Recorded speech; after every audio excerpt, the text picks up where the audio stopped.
Saya pernah baca dalam satu sejarah ulama besar, namanya Sufyan Ats-Tsauri. Sufyan Ats-Tsauri itu menjadi wali itu gara-gara kalau sholat di masjid itu beliau datang sebelum adzan. Saya ulang lagi, beliau datang sebelum adzan. Ditanya, kenapa kalau kamu datang sebelum adzan? Saya ini nggak ingin jadi hamba yang buruk. Hamba yang buruk atau pembantu yang buruk adalah setempe nunggu dipanggil. Misalnya kita tahu majikan kita pasti manggil jam 7. Kemudian jam 7 itu Anda masih ngopi, masih tata-tata, itu kan tidak menghormati majikan. Harusnya kamu setempe di jam yang saat itu pasti majikan Anda memanggil. Kata beliau, saya tidak ingin seperti pembantu yang buruk. Datang nunggu apa? Dipanggil. Jadi itu ada beberapa spirit atau inspirasi dari aturan-aturan mahabbah. Sebab itu ketika Allah kritik orang munafik, wa idza qamu ila sholati qamu kusala, ketika dipanggil sholat mereka datang bermalas-malasan. Karena ada cintanya sama Allah, maka datang berlambat-lambat. Nah, berarti kalau ekspresi cinta mengharuskan kita datang bercepat. Makanya dalam istilah lain di Quran ini termasuk balaghatul Quran.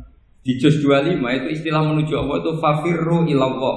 Kita tahu firar itu maknanya lari apa jalan biasa. Lari. Jadi untuk mengekspresikan mahabbah kita, kangen kita pada Allah, cara bahasa Arab isyak kita, berontok kita sama Allah, tidak diistilahkan jalan tapi fafirru ilallah, harus bergegas berlari. Begitu seterusnya. Maka kalau ada orang Islam terus ini konsekuensi hukum. Ada non Muslim minta, Pak Bahak, saya tolong ajarkan syahadat. Nggak boleh saya bilang gini, monggo ke dalam dulu. Padahal perjalanan ke rumah saya misalnya setengah jam, nggak boleh. Saat itu meskipun sambil berdiri-diri harus kita tauhidkan. Kamu yakinnya Allah itu satu, Tuhan Allah, harus. Karena kalau ada perjalanan ke rumah 5 menit terus dia kecelakaan, belum syahadat, statusnya mati apa?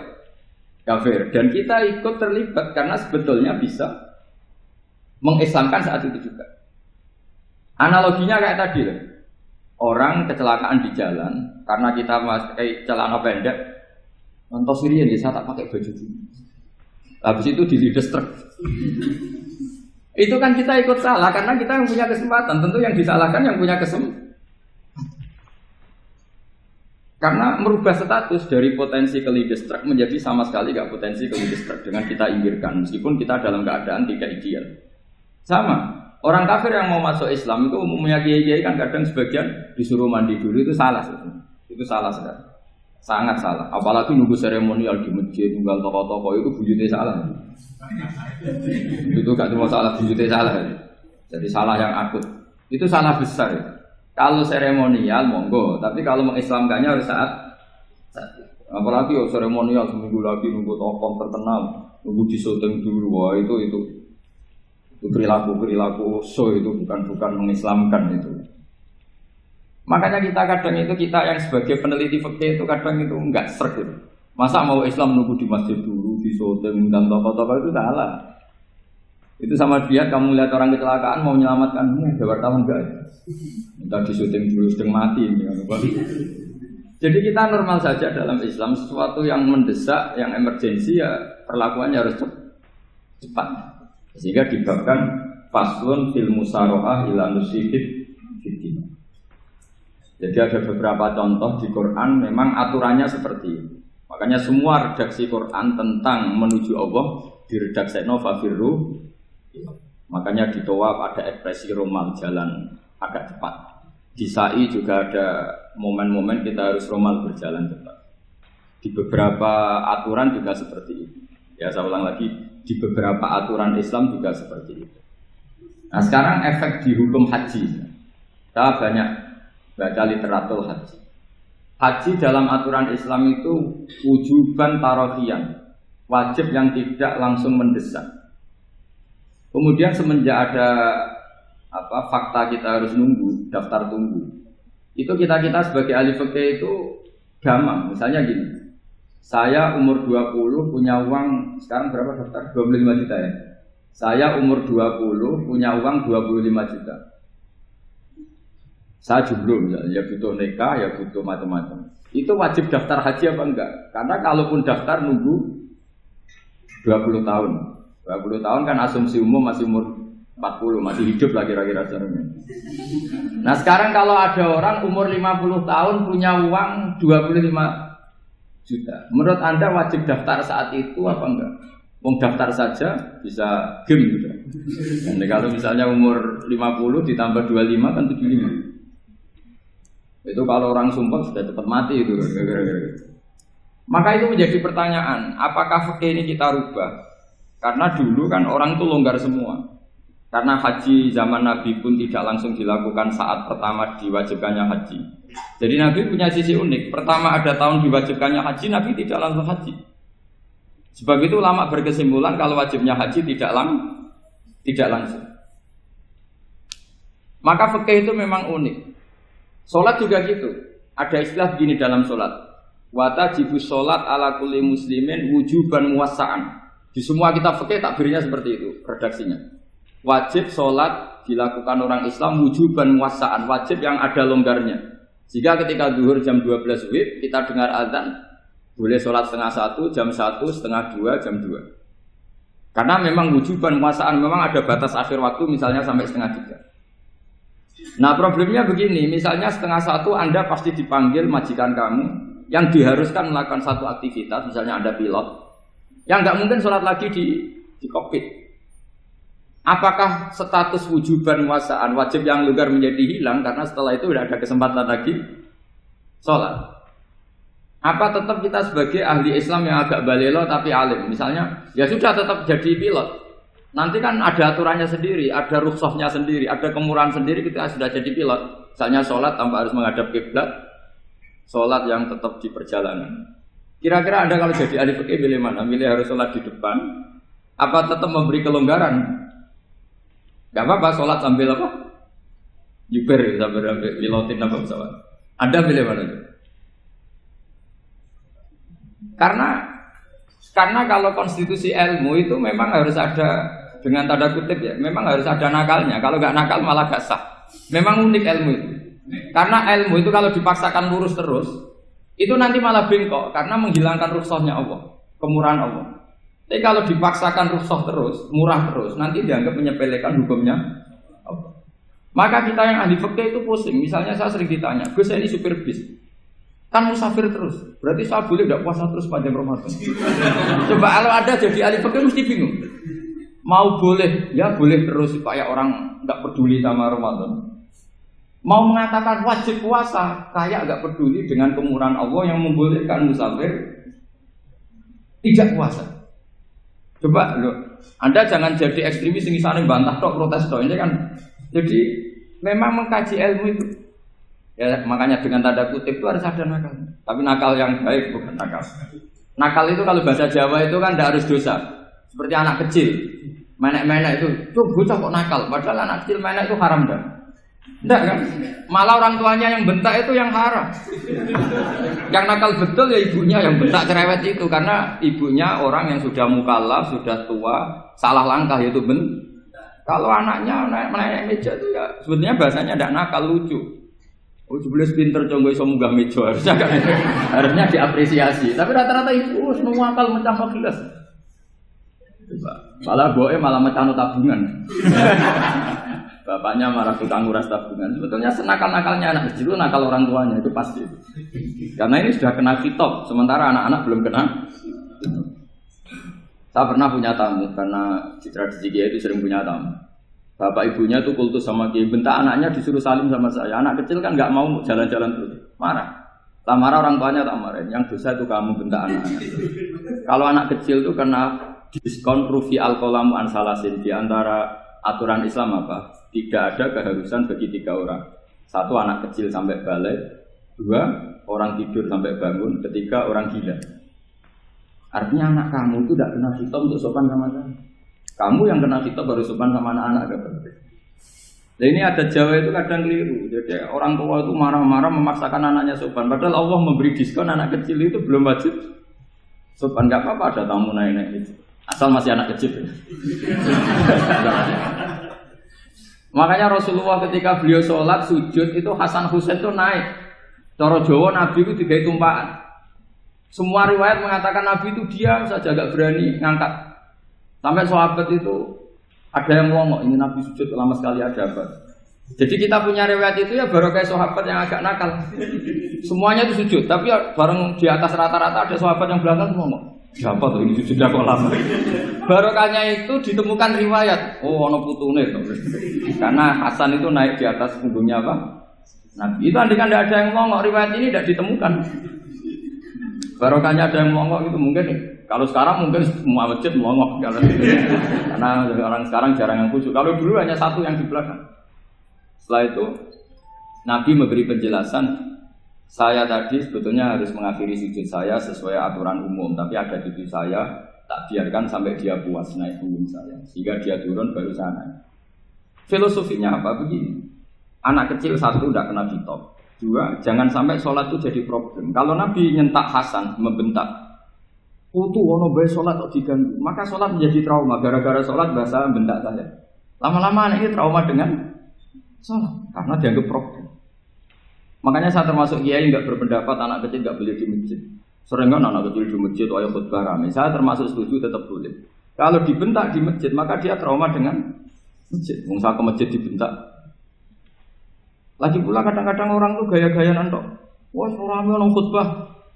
Ramen nih, padahal kalau nggak diramein anak-anak malah udah tidur. Kita kan nggak bisa menjamin kalau perilaku kita lebih baik gitu. Mendingan kan anak-anak main di masjid dibanding di karaoke kan. Jadi kan, lah ini maksudnya saya, ini fikih ya. Fikih itu wilayahnya, makanya jadi ahli fikih itu susah-susah gampang. Jadi kan jangan hanya berpikir protes dengan ketentuan fikih, mengkaji yang sebanyak-banyaknya itu tadi. Misalnya Anda seorang supir permanen, supir bis terutama, kalau truk kan bisa liha-liha, kalau bis kan apa ada deadline-nya ya waktu, seperti bis jurusan Surabaya Semarang, saya kan sering naik bis jurusan Surabaya Semarang. Kadang-kadang supirnya melihat saya tanya, Gus saya ini supir, saya ini Ramadan itu gimana ya? Ya saya sudah ngerti setengah nakal, dan senengnya dijawab rasa poso, ya saya tahu ya. Tapi masalahnya secara fikih kalau kamu mengharapkan kamu harus puasa terus. Kamu melanggar konstitusi ilmu. Memang musafir punya diskon? Boleh? Tidak puasa. Pertanyaannya, bayarnya kapan? Nung Sawal ya nyupir lagi, Dzulqa'dah nyupir lagi, nanti sampai Ramadan ya. Nah terus, ya pas kamu cuti, biasanya cutinya pas sakit, boleh diskon lagi karena sakit. Coba. Nggak, andai kan Anda jadi ahli fikih milik zaman. Lo kalau orangnya soleh terus kayak ustadz-ustadz di sini kayak dosen UI kan, masa dosen UI Universitas Islam nggak Islami kan nggak mungkin. Mungkin memilih poso kan. Masalahnya ini kan hukum untuk orang kebanyakan, nggak boleh hukum musuh gak kuat. Sahur jam 3:30 ngombe vitamin pokoknya harus kuat. Itu udah hukum, itu saran. Hukum itu beda dengan saran. Hukum itu hanya berpijak musafir itu boleh store. Kalau saran memang boleh, ya usahakan kamu makan 3:30 pas fit, bir. Terus kalau nyumpir selesai jam 10, nanti istirahat. Memangnya majikan bisa ngatur jamnya? Itu fikih. Maka menjadi perdebatan, yang namanya pergi itu apa? Menurut Imam Syafi'i, pergi itu ya dari rumahnya ke tempat yang asing, yang tidak wilayahnya namanya pergi. Menurut Imam Ahmad bin Hanbal enggak?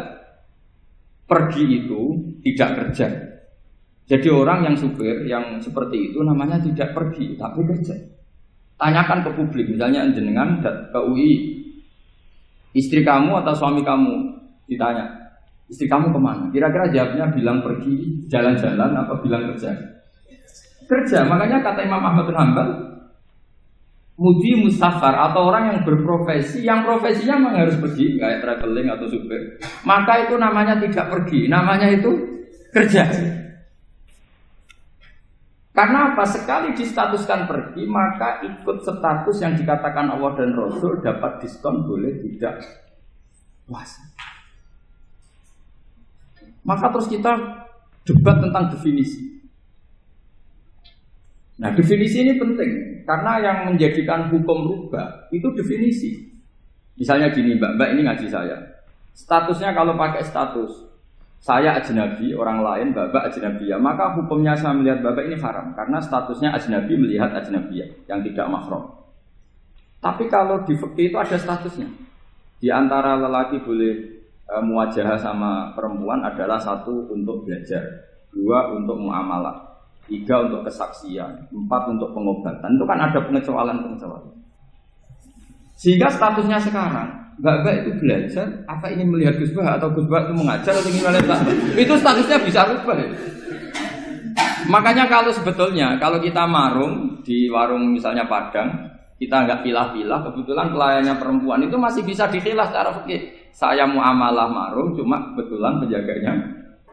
Tapi masalahnya Pak ini punya daftar penjaga yang cantik, yang masalah. Maka pertanyaannya itu marung ke situ demi marung, apa demi melihat? Tidak jawab saja. Demi marung apa demi melihat?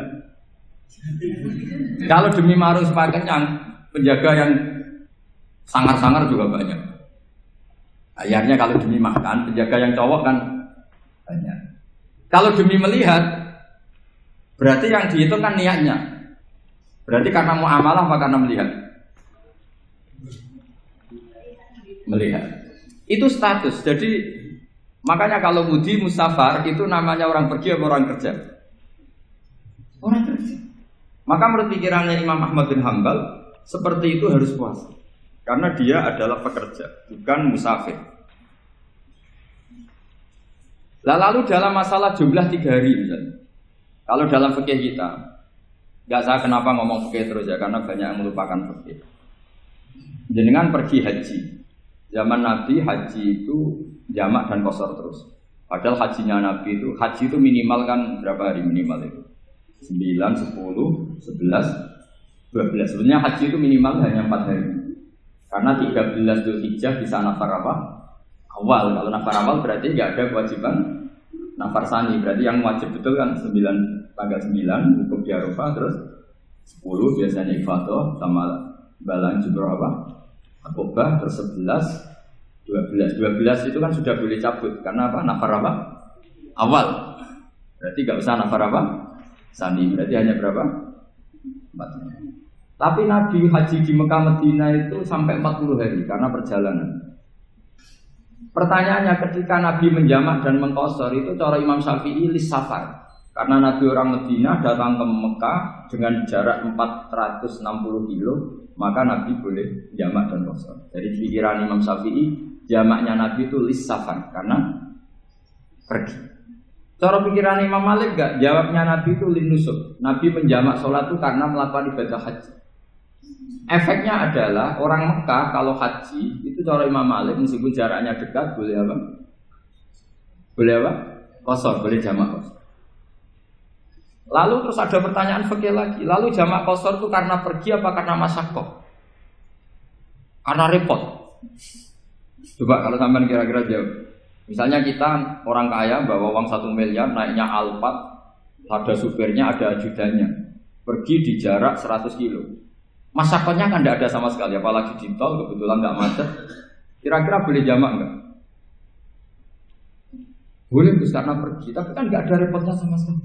Dibanding misalnya yang ngebis bawa beras 1 pintal gitu kan, udah gitu suruhan orang lagi kan pusing. Maka fikih ini untuk memberi hukum itu kalau fikih itu menstatuskan dulu. Ini orang boleh jamak itu karena masyaqqah apa karena safar. Lalu kalau setelah karena safar itu karena jaraknya apa tingkat masyaqqahnya. Kalau karena jaraknya ya tidak juga. Tidak juga gini maksudnya. Mungkin Anda tidak pernah terpikir begini. Kalau saya mau ke Jakarta, kemudian sampai Purworejo itu sudah waktu zuhur. Saya boleh nggak zuhur di situ sama saya? Boleh kan? Padahal perjalanan saya belum capek. Hanya nunggu boleh jamak itu setelah kita menempuh jarak itu apa menuju, sedang menuju dan niat. Sedang menuju dan niat. Misalnya saya mau ke Jakarta, saya orang Sleman mau ke Jakarta, itu sampai mana itu Magelang itu sudah boleh jamak kan? Boleh nggak? Boleh karena saya mau ke. Nah pertanyaan secara fikih mungkin ada terlintas. Ternyata di telepon sama istrinya nggak jadi pergi. Padahal sholatnya kadung di jamak, zuhur dan asar. Apakah setelah di rumah sholat lagi? Sama nggak pernah mikir gitu. Karena tidak nekuni fikih. Jadi orang fikih itu sudah pusing, makanya jangan diprotes terus. kita ini sudah pusing, tapi orang tuh enak aja protes terus. Nggak menurut jenengan nanti wajib sholat lagi enggak? Dia bolehnya jamak kan berdasar berstatus musafir. Ternyata setelah Magelang ditelepon istrinya enggak jadi. Dia kadung sholat zuhur dan asar. Setelah pulang masih jam 1. Terus ada asar, wah sholat. Kalau ada sholat lagi apa enggak? Jangan saran. Kalau saran, wah sebaiknya sholat lagi. Itu udah hukum, itu saran itu namanya. Saran dengan hukum beda. Sholat lagi pada. Loh, ketika ada jaga itu berdasar malas atau berdasar hukum? Apa?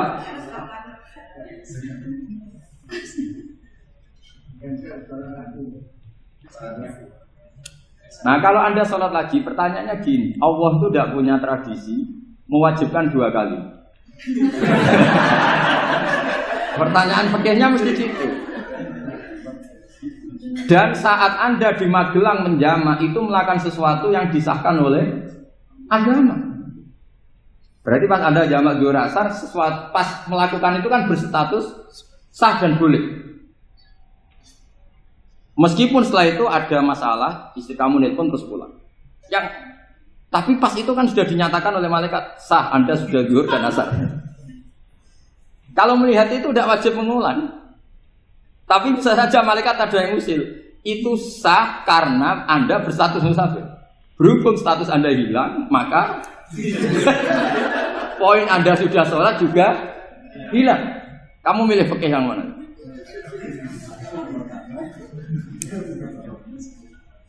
Jadi peneliti fikih itu beda dengan orang-orang yang mendengarin protes. Beda karena nengkuni. Nengkuni itu beda karena ada konsekuensinya. Makanya fikih itu sampai saya punya kitab fikih itu dikarang satu orang itu jumlahnya 20 jilid. Per jilid itu segini. Jadi satu meja ini dikarang satu orang. Itu mulai yang presisi, yang detail sampai yang khayal. Yang khayal juga ada. Yang khayal itu tadi beliau banyak menghayalkan diri. Suatu saat Anda datang ke Mekah itu hanya butuh waktu 20 menit. Zaman itu belum ada pesawat. Lalu boleh gak jamak? Boleh gak nakal? Nakal itu begini. Sampai orang kaya punya jet pribadi. Misalnya Anda Ronaldo masuk Islam, orang kaya. Itu bisa gak puasa? Karena begini. Misalnya dia orang, contohnya orang Arab. Orang Arab, jangan orang. Ya contohnya itu dibalik saja. Di sini itu kalau imsak jam berapa? Imsak Ramadan jam berapa? 3:30 aja biar aman ya. Kalau 3:30 kan masih imsak. Dia terbang ke Mekah. Jadi orang sini puasa jam 5 kan mulai puasa. Dia terbang ke Mekah kan masih malam. Makan terus dia. Mekah mau ada matahari terbang lagi ke barat. Karena dia menghindari berstatus puasa. Atau sebaliknya, dia orang Mekah jam 12 puasa. 12 siang puasa. Dia, wah kalau 6 jam lagi buka, bisa berapa saya. Terbang ke Indonesia. Ke Indonesia terbang baru 1 jam, di sini sudah buka. Itu khayal. Jadi itu ada khayalnya. Itu lama dulu, sebelum ada pesawat sedang mengkhayal gitu. Bolehkah orang yang di Masyrik ke Maghrib demi itu? Kalau Anda jadi Raja Salman jam 1 kok sudah nggak kuat apa? Puasa itu diberi saran terbang ke Indonesia. Itu kalau pakai jet kan nggak sampai 9 jam, 1 jam ke Jakarta. Sudah ada wow akbar. Bukan. Boleh enggak?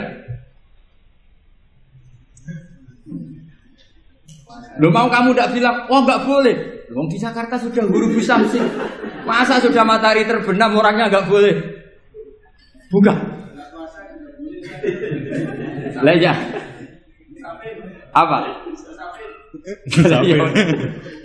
Kalau resikonya gini, sampean mungkin nggak mikir. Resikonya gini, kalau dia berstatus musafir, bolehnya buka karena musafir. Pertanyaannya dia wajib bayar. Kan musafir bolehnya kodok nanti harus bayar. Tapi kalau dia buka normal kan tidak harus bayar. Beda efek pakainya beda.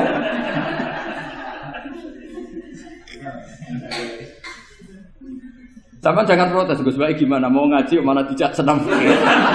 Ini kan ngajinya para dosen, para pegawai. Jadi harusnya itu jadi mufti, ngaji untuk jadi mufti. Bukan ngaji untuk mendengarkan. Jadi makanya saya mohon jangan sering protes sama ulama. Ulama sudah pusing.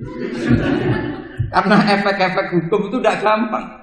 Kayak tadi misalnya, kalau dia boleh buka atas nama musafir, resikonya wajib bayar. Masalahnya Raja Salman ini mau enggak gitu.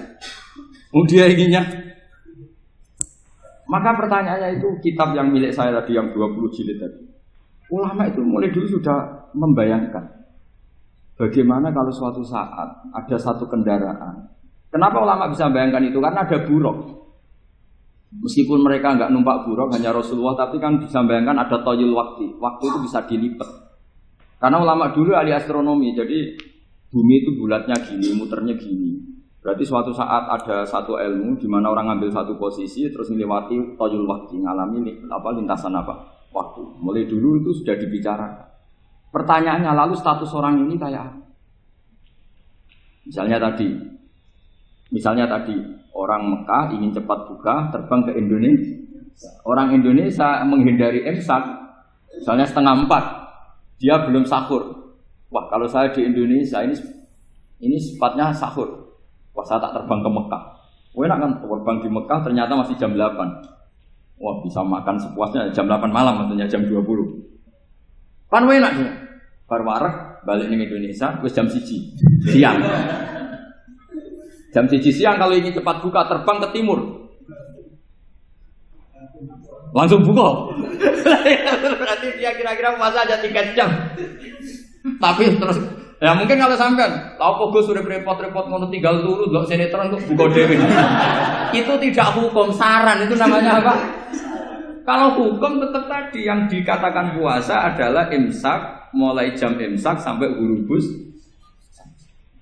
Lalu pertanyaannya lagi, ghurubus samsi sampai imsak itu konversi jam apa nyata-nyata ghurubus samsi? Kalau yang dilewati khatul istiwa itu nyata, fi'lan. Kalau dalam bahasa Arab fi'lan awaqiyah. Tapi kalau Anda orang kutub, saya sering kirim-kiriman surat sama mufti-mufti yang ada di Timur Tengah, di Eropa, konsultasi maksudnya. Orang kutub itu kan tidak ada matahari, tidak ada apa-apa. Jika kalau Anda baca kitab di kutub, mesti Gus Bak jangan pembohong. Misalnya orang kutub ngaji saya, kamu harus subuh sebelum matahari terbit. Sekali matahari terbit, waktunya hilang. Duhur setelah matahari agak ke barat.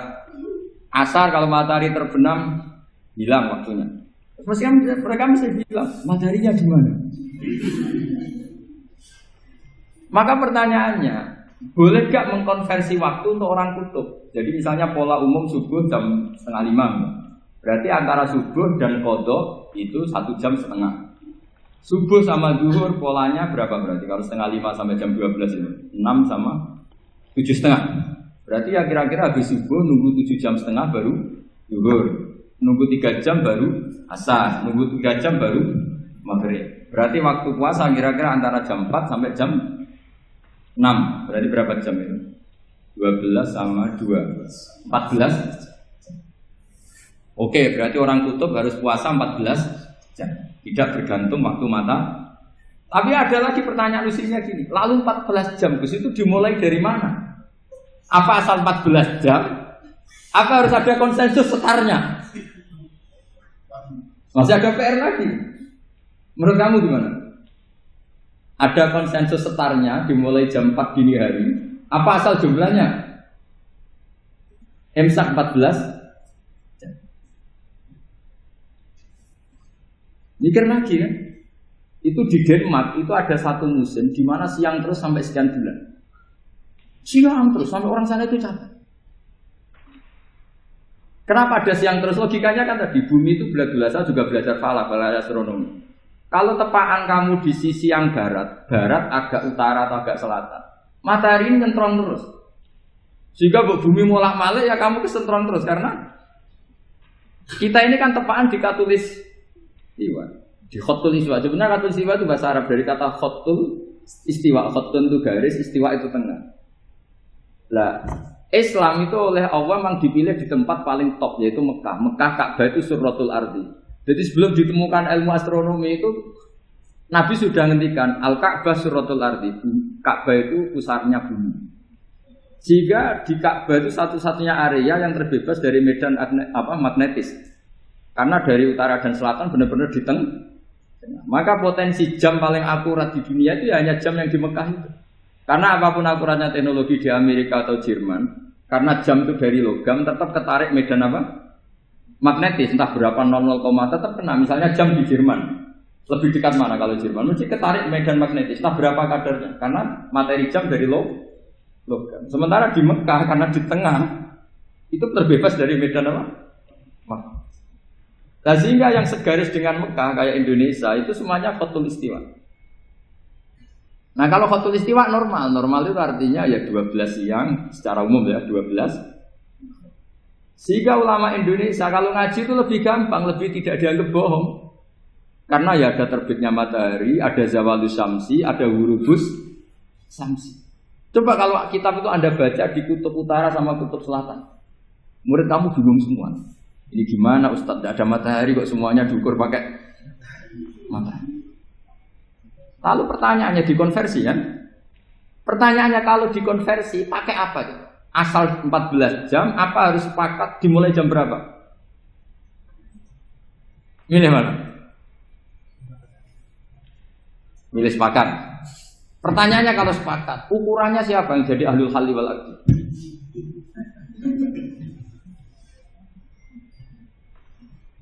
Jadi orang fikih itu sudah bingung, makanya saya mohon jangan sering diprotes. Saya pernah ketemu ulama, saya kan sering ikut komunitas di New York. Itu andekan dibur, itu pas persis Ka'bah. Di buminya itu kalau dibur itu pas persis Ka'bah. Lalu pertanyaannya, ada kiblat tidak di sana? Ya bumi kan gini ya. Kalau dalam bahasa falak itu ada rubuk namanya. Rubuk itu bumi yang sewaktu itu hanya yang seperempat. Ya bumi yang sewaktu itu hanya seperempat. Jadi kita sekarang siang, berarti yang baru siang hanya seperempat bumi. Nanti yang malam ya hanya seperempat bumi. Ya misalnya sekarang kita di sini siang, di Arab Saudi kan belum, ini masih 5:30. Ini sekarang di Arab Saudi baru. Lah itu ada daerah di mana dengan Ka'bah itu pas atas sama bawah. Harusnya kan bebas arah. Apa?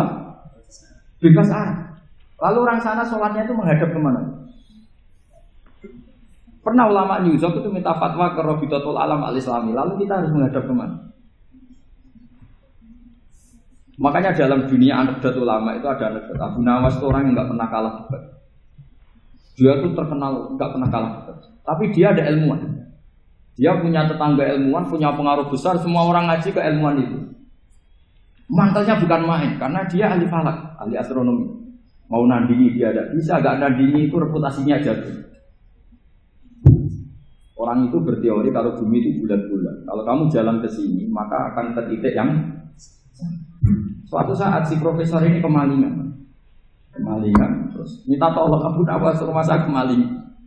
Terus lari kemana malingnya? Ke timur. Setelah ke timur, larinya ke timur. Abu Nawas lari ke barat. Terus ditanya, sudah tak bilangin malingnya lari ke timur kok kamu lari ke barat. Nanti ketemu di titik yang sama. Sebenarnya itu profesornya makal. Oh kamu nyindir. Artinya Abu Nawas gak terima. Teori Anda itu gak bisa. Secara keilmuan benar, tapi secara faktual gak boleh. Berarti kalau ada orang ngejar istrinya lari ke timur, dia harus tetap ke barat. Nanti ketemu di titik yang sama. Jadi malingnya tuh lari ke timur, Abu Nawas ngejar ke barat. Ketika ditanya profesornya, saya bilangin malingnya tuh lari ke timur, kenapa ada ke barat? Kata Anda nanti ketemu di titik sama karena bumi bulat. Nah pertanyaannya gini, lalu kalau yang segaris itu ada arah enggak? Kayak New York tadi. Menurut kamu tetap berkiblat apa enggak usah? Loh kalau yang rubuk jelas. Loh gitu, kalau rubuk begini loh misalnya begini, terus kamu di sini sama sini kan masih ada arah, tapi kalau sini sama sini masih butuh kiblat. Lalu sama ndak usah protes, orang fikih sudah pusing, ndak usah diprotes, karena yang dipikir itu macam-macam. Nah ya makanya ini mengkaji ya saya mohon ya kayak tadi ini mengkaji saya mohon saya cukupkan sekian sementing apa ya kita ada respeknya lah sama ulama. Jadi ulama itu susah, mikirnya susah, harus tanggung jawab di depan Allah, di dunia diprotes terus. Ya saya kira demikian. Assalamualaikum warahmatullahi wabarakatuh.